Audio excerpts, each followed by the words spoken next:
ทำมึงทั้งพ่ออีกทีนึงก็ได้ในกรณีนี้คือผู้กรณีเพิ่นสิออกมาแล้วโดยอย่างนี้จะเขาว่าชื่อเดี๋ยวทางพ่อลงไปเบิ่งก่อนนี่เด็กก็จะว่าโดยจะมาสิออกมาแท้หรือบ่ยังบ่ฮู้นะโอ้อย่างนี้จะข้าวเขาว่าชื่อจะข้าวเนาะเอาเดี๋ยวคนไปซะเนาะ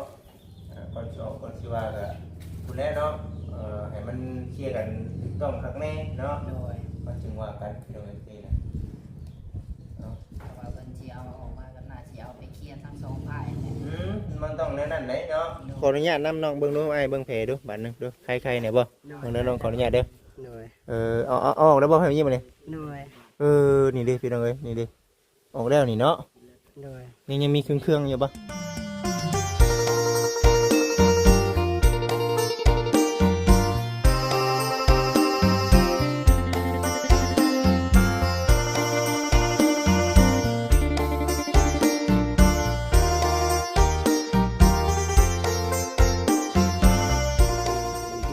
พี่น้อง FC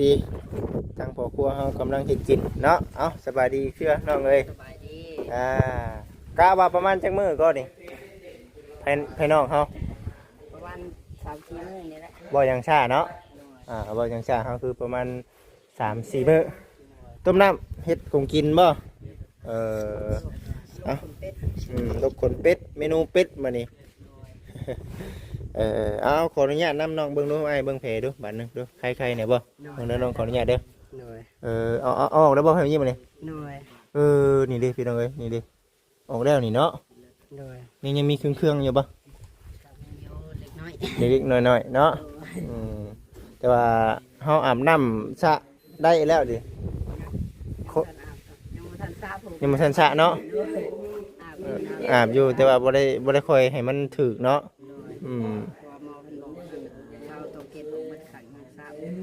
ให้มันแน่นกว่านี้ก่อนเนาะแม่นอยู่น้องเอ้ยเนาะนี่แต่ตามสบายให้น้องเฮ็ดกินถ่าเลยอันนี้ก็คือว่าพี่น้องเอ้ยเนาะทั้งน้องเดือทองเจอเนาะปัญหาอีกเลยพี่น้องเอ้ยในเรื่องของทางผู้กรณีเนาะได้ประกันตัวออกมาแล้วว่าซั่นนะแต่ว่ามีในความคิดย่านกลัวอยู่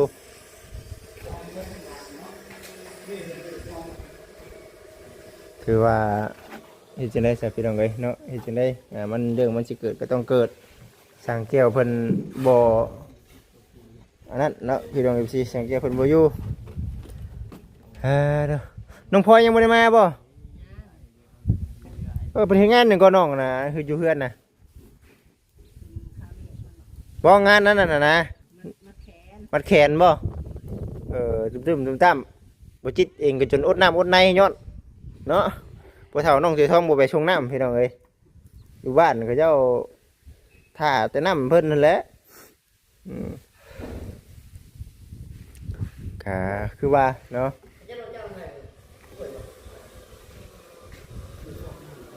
เสกก็สิพองบ่ปูนถ่ายแล้วจ้ะไปเบิ่งไปชมพูนตั้งน้อง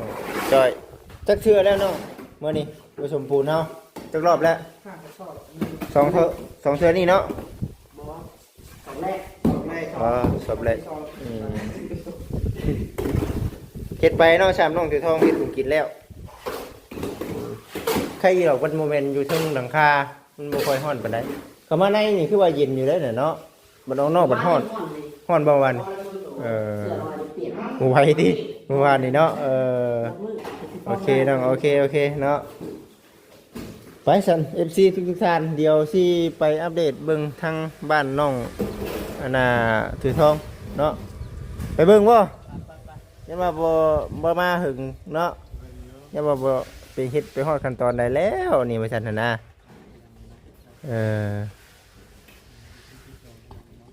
ต่ออยู่ที่ EP 2นั่นแหละพี่น้องเอ้ยเนาะน้องจ้อยต้องการหยังอีกบ่ต้องการหยังอีกออกเอาชายบ่ใช้ล่อนะเอาล่อไหมปล่อยให้ครับน้องๆเพิ่นเฮ็ดคงกินเด้อพี่น้องเอ้ยเนาะ เจ้าของเพื่อนเพิ่นเฮ็ดของกินนี่ดอกให้เพิ่นเฮ็ดก่อนก็ได้จะมาพร้าวน้องจ้อยเพิ่นเนาะเอาเฮ็ดไปซะเนาะน้องจ้อยมาเบิ่งก่อนพี่น้องเอ้ยมาจากที่ฮู้กันมาเด้อพี่น้อง FC เด้อเนาะเอาบ่ครับจับกล้องให้ก่อนนะเบิ่งเด้อพูดพี่น้องเอ้ยแล้วได้นี่เนาะแล้วมาแล้วให้น้องวีเฮ็ดคนเดียวบ่ค่อยๆถ่าเนาะค่อยๆถ่าสำเร็จเด้นี่พี่น้องเอ้ยเนาะสำเร็จแล้วตุ๊กขั้นตอนต่อไปจะเป็นในเรื่องแจ้งโบครับพี่ได้ต้องให้ค่อยถามมาข้างในเด้อต่อไปก็บุกพี่น้องเนาะบุกแล้วกับประตูเนาะประตูแน่โอ้งามเนาะมันได้คือได้งามเลยพี่น้องเลยเลี้ยวภายในมือเดียวเลยเลี้ยวภายในมือเดียวเลยถือว่าขัดเลยพี่น้องเลยเนาะแต่ว่ายังก็ในเรื่องปูนเขาเนาะปูนเขากับเบิดได้พี่น้องเลยเพราะว่าจะได้เป็นมูเพื่อนของทางน้องใช่ละเนาะเอาทางนั้นให้มันเร็วก่อนเพราะว่าเพื่อนของทางน้องใช่ละก็ครึ่งกลางพอดีแหละพอดีว่าเอามูอยู่ทางนั้นให้มันเอาทางปุ่นแล้วก่อนคอยว่ากันตอนแม่มันก็เป็นผู้รักผู้ใหญ่เพิ่นเฮ็ดคนช่วยกันเดียวกันเลยนะเราก็เลยว่าเอาตัวนั้นให้มันเร็วมันทั่วเบิดคือสีพอเบิดเนาะทางนั้นเนาะพออยู่พี่น้องเอ้ยแต่ว่าส่วนทางน้องเสือทองนี่เริ่มต้นนี่มันสิมีชายเนาะเจ้าต้องใช้เนาะใช้หลังนึงว่าในเรื่องการบุกเลยทรายแล้วก็ปูนเด็กหลานทำบ่ได้เอาแล้วเนาะแม่เด็กหลานทำบ่ได้เอาแล้วอยู่ในขั้นตอนบุกเลยทรายแล้วก็ปูนอยู่ในของการเฮ็ดนี้แต่ว่าบุกแรกปุ๊บก็จะเป็นในเรื่องประตูน้ำครับปัญญาปันนี้ก็ได้ตัวแรกตามทั้งพระผู้ใหญ่เป็นมอบหมายงานให้เอาจังหวะกันเนาะมาเข้ามาทางในบัดนี้อัปเดตให้กับ FC เบิ่งชมก่อนเด้อพี่น้องเด้อโอ้โหคักแท้นี่เนาะงามได้แบบเลยพี่น้องเอ้ยนี่เด้พอดีงามนะบ่ใหญ่บ่น้อยพี่น้องเอ้ยดีโอเคคักปานใดจากนาเติบได้เนาะเฮาที่บ่ประมาณก่อนโดยหน้าเติบเลยประมาณ10บ่เอาไป10 เซนกลัวอยู่เนาะหาบ่เอามันจะมันจะแข็งๆดิไก่ก็มาอยู่น้ำก่อนมันเย็นดิจักไก่จักหมาแล้วมานอนอยู่นี่มันเย็นเนาะโอเคพี่น้องครับไปเนาะงามเด้อพี่น้องเด้อน้องงามตั้งเป้าไว้ห้องไหนก็ประมาณสินอนเป็นมื้อแรกอยู่นี่ห้องนี้บ่เป็นว่าสินอนห้องนี้ว่าซั่นพี่น้องน้องพลอยนอนห้องไหนตามใจคนละห้อง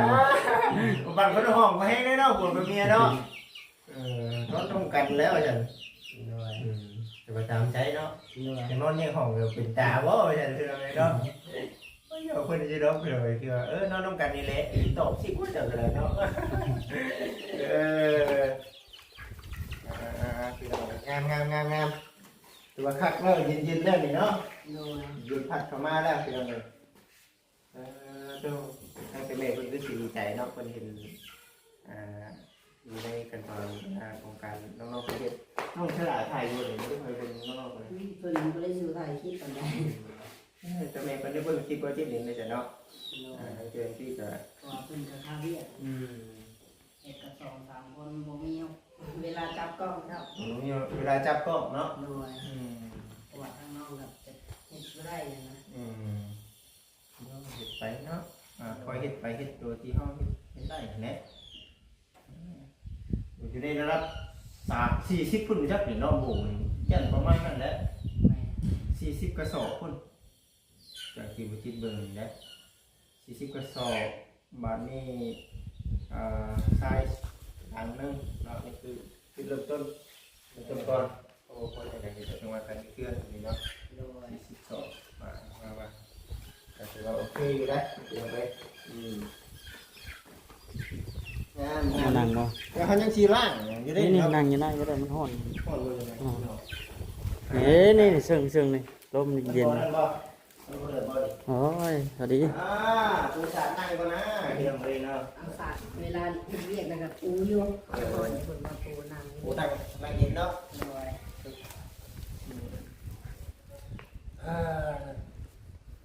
ชีวิตมุ่งพี่น้องเอ้ยเนาะชีวิตมุ่งสังเกตยังมาอยู่ โดย ไปแต่เช้าดีบ่ กะวันที่เป็นโมงเนี่ย อื นะ ม เพิ่นโทรมาบอกกินข้าวแล้วเพิ่นก็ไป ให้โทร นั่นเป็นเจ้าหน้าที่เพิ่นนั่นแหละ เจ้าหน้าที่ โด ก็ ย ยินข่าวที่น้องมีความรู้สึกนี่แหละยินข่าวว่าบุคคลนี้สิออกมา กังวลใจแน่เลยเนาะ โดยกังวลใจเลย จักมันสิจบแบบใด โด เนาะ ยแต่เพิ่นจักสิมาแบบใดแหละว่า ว่าเพิ่นยังบ่หลับอยู่ บ่ล่ะได้บ่ครับ นี่ว่าจะเข้าไป บ่ล่ะ คือว่าได้ติ บ่ยาก เคยเข้าไปเลยเนาะ บ่ยากไหน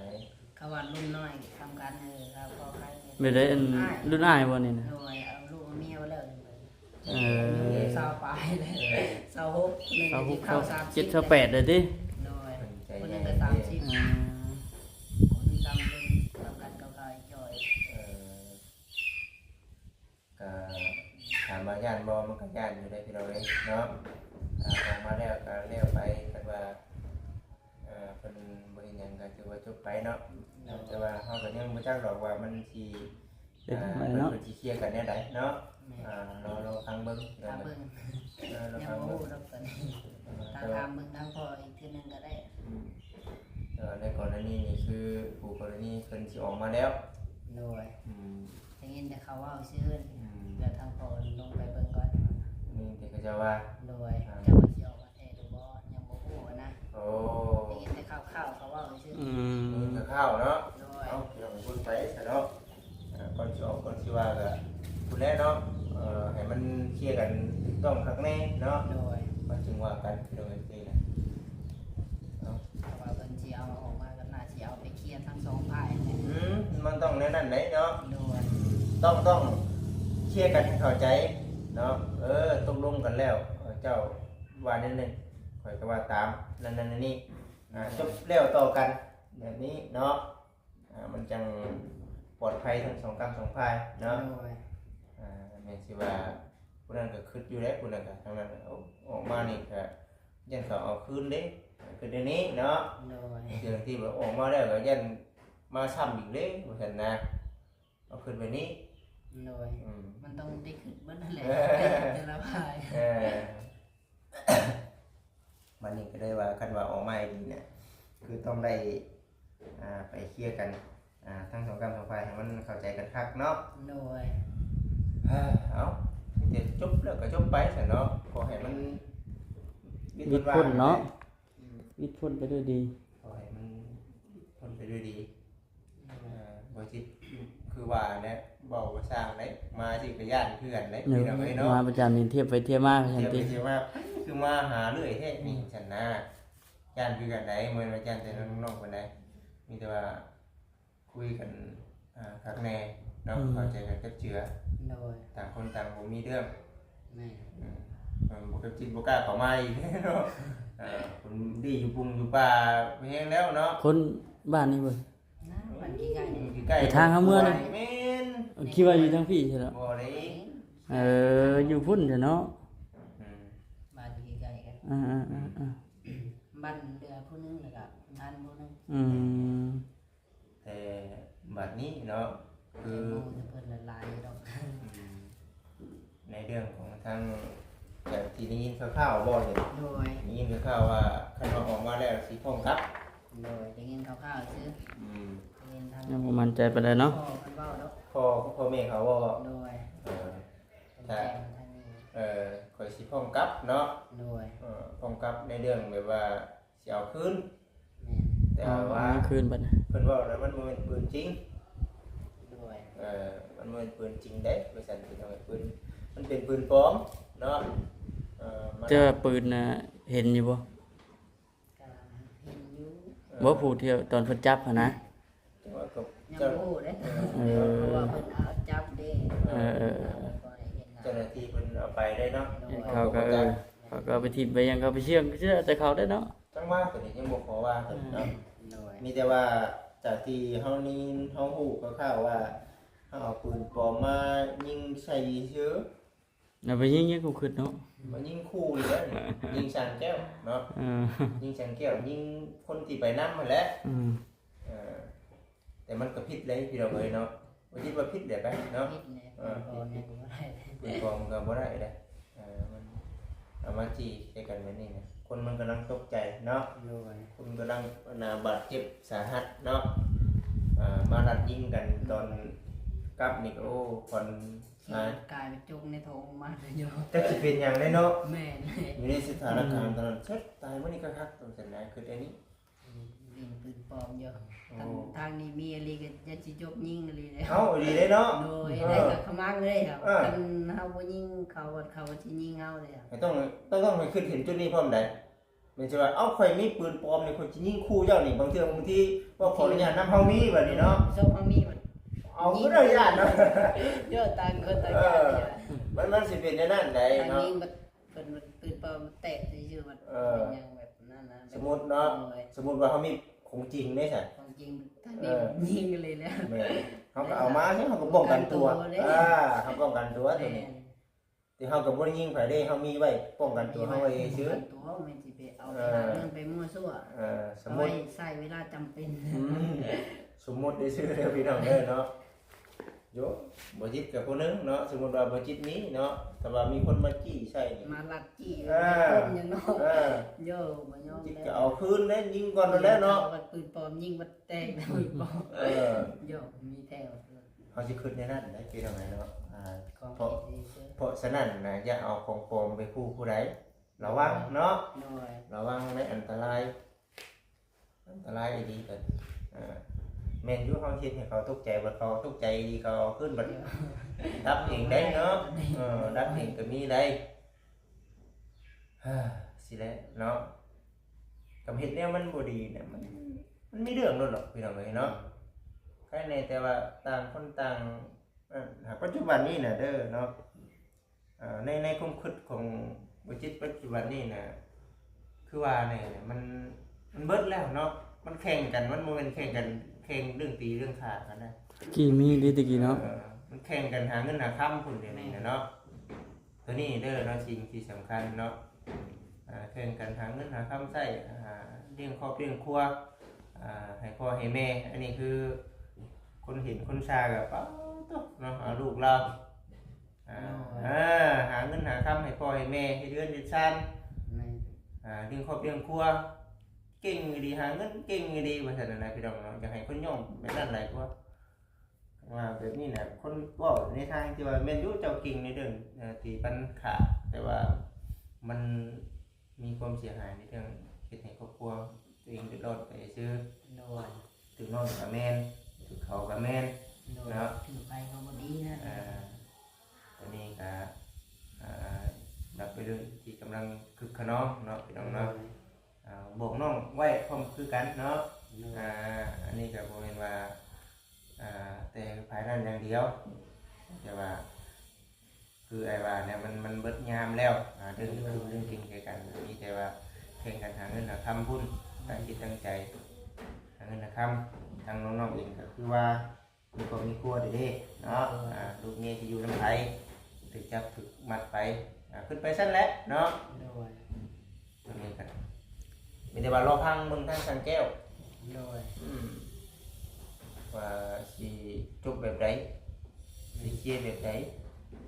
สิไปว่ากันเมื่อใดเนาะตัวนี้แหละมาก็บ่ค่อยคักปานใดเนาะบ่ค่อยได้ยินข่าวดีปานใดในเรื่องน้องๆเพิ่นก็มีมันมีเรื่องเนาะน้องๆเองก็ญาติคือกันบ่คำคิดไว้จังได๋บ่ครับก็คิดย่านอยู่เนาะไปหันไปนี่ก็ระแวงเนาะน้องตัวทองไปกันค่ำไปค่ำมามืดเด้อย่าเฮามีเวียกไปหันไปนี่ซื้อเครื่องซื้อของเนาะเฮามันเคยเกิดขึ้นนำตัวเองเนี่ยเนาะก็คิดย่านแน่แหละอยู่ที่เฮือนซีเมนต์บ่เนาะอยู่ที่เฮือนอย่างเดียวนี่ แต่ในเกินมาเที่ยวซื้อนั่นซื้อนี่ไป เอ เลย อ เราต้องมีเรียกไปตลอด ตลาดตะลีเด้ติ บ่ได้เลยบ่ได้ได้จังหวะมีแต่ว่าเอาขอให้มันจบไปด้วยดีครับแล้วไปแต่เช้าพุ่นแม่นบ่เนาะ โดย วันบ่ายพุ่นบ่เนาะ โดยน่าสิประมาณนั้นแหละ มา เพื่อสิเว้าเรียกเลย แต่เรามาว่าอยากกินข้าวเลยบ่ได้สิบอกนี่แหละเนาะเอาสามพี่น้อง FC เบิ่งซุ่มไปนำกันนะนี่คือถามไทยในความรู้สึกของทั้งน้องเพิ่น โดย ผู้รักผู้ใหญ่ช่วยก็ดีใจน้องๆดีใจนำ โดย ถ้าแม่เพิ่นทำเพิ่นเบิ่งอยู่นี่ก็เพิ่นก็บ่สบายใจคือกันเนาะ โดย ในเมืองเห็นทั้งน้องๆเป็นนี่ก็เพิ่นก็โอ้เนาะผมเป็นห่วงแน่เนาะแล้วก็บ่อยากให้มันเกิดขึ้นอีกเนาะ แม่น อยากให้มันมีแต่สิ่งดีๆนั่นแหละ โดย คนนี้ที่ในสั้นให้ก็ขอให้มันอบอุ่นสุ่มเย็นเนาะ โดย เป็นเรื่องเป็นราวพยายามเนาะนี่ก็เคลียร์กันให้ถูกต้องปรองรองกันเนาะ โดย มีแต่รอฟังไปพี่น้องว่ามันสิจบกันได้เนาะ โดย พันสิทันแบบไรก็จังว่ากันแต่ว่าผู้พันยังบ่ทัน โดยมันพิดหน้าพิดตามันจืดเนาะ ยันได้ตัวนี้เด้อบอกเขาว่าพี่น้องเนาะ โดย ตัวนี้ผู้พันยังลอยนวลอยู่ได้พี่น้องเอ้ยบ่ได้ว่า แม่น ที่ได้ ที่เป็นสืบต่อกันน่าสิทันเนาะถามผู้ยิงอ่ะนะ ยังกันปิดปากบ่เว้าก็นักว่าแล้วเนาะ โดย คิดถามอ่ะนะ ตามขนาดนี้ยังบ่ได้พร้อมกับเลย เอ เนาะ อ ยังก็บ่ว่าแน่เนาะ ผู้พันนึงก็รุ่นอ้ายกันบ่ แม่นมีแต่ผู้หญิงใหญ่ เออ ใหญ่ไปพี่น้องเอ้ยตัวนี้ก็ได้เนาะบ่ได้มาหาน้องๆเพิ่นแต่เฮิงก็ FC ก็คิดต้องบุญนำอยู่แหละเนาะบ่จิตมารอบนี้คือมีแต่แนวนี้แท้บ่ได้หาเนาะ โดย ครับทำไมพี่น้องเลยครับเพื่อไว้แต่ว่าในเรื่องของทางบริษัทนั้นเป็นนี่ก็คือเราเช่นเคยเนาะผู้รับผู้ใหญ่เป็นจัดมาแบบไหนก็เห็นไปตามนั้นเนาะเนี่ยเป็นให้ช่วยแบบไหนเป็นสั่งให้สั่งอย่างมาแน่จัดให้ไปตามที่ผู้ใหญ่เป็นบอก โดย นี่ก็สำคัญคนแรกหักน้องดาวอยู่เพื่อนบ่ โดยอยู่สั่ง คนแรกสิไปอัปเดตให้กับ FC ได้เบิ่งน้องบ่ได้มาแต่เห็นว่าสิอัปเดตเพิ่นทุกคนนี่แหละให้กับ FC ได้เบิ่งชม โดย แต่รอเบิ่งถึงเท่าเพื่อนชั้นนั้นเป็นของทางน้องฉลาดแล้ว จึงมาบุกพี่กันว่ามีงบเนาะ โดย มีงบตรงบุกมาทางนี้เป็นยังไงเนาะตัวนี้ก็ได้ แม่ โอเคงามๆได้เราบอกคำงามดีบ่ครับ งามอยู่ บทตัวนี้แหละเนาะ มืดนี่แหล้วเนาะ บทตัวนี้ความงามโอเคได้พี่น้องเลยเนาะอันนี้ก็กำลังสิเฮ็ดของกิน แม่ บ่เป็ดติ โดย ไปใส่ไปเนาะไปพูดแหละดูน้องๆเพิ่นว่าเป็นยังไงก็มาคุยกันในเรื่องของทางบ้านช่องของทางน้องถือท้องเพิ่นนะพี่น้องเอ้ยให้บ่คำโอ้โคแล้วบ่เจ้าน่ะโอ้เนาะว่าไปว่าจนเพิ่นน้องเอ้ยเนาะมีแต่ว่าน้องตามสบายเด้อน้องเด้อเดี๋ยวจังว่ากันอีกเทื่อสังเกตมาจังว่ากันอีกเทื่อเนาะโอเคมาสบายดีพี่น้องเอ้ยโอเคพ่อแม่พี่น้อง FC ทุกท่านเนาะคลิปนี้วันนี้บ่จิตเองขอได้จบคลิปลงไปก่อนขอขอบคุณกับคุณ FC หลายๆแล้วก็ขอโทษขออภัย FC หลายๆที่เว้าเรื่องจาแบบนี้เนาะแล้วก็ขอให้อยู่ดีมีแฮงเบิดทุกคู่ทุกคนนั่นแหละเนาะสำหรับคลิปนี้ก็รอเบิ่งรอชมไปเด้อพี่น้องเด้อเดี๋ยวจะพี่น้องเอ้ยกินข้าวบ่ไปอยู่ไปเด้อเนาะโอเคพี่น้องเอ้ยสบายดีพี่น้องเอ้ย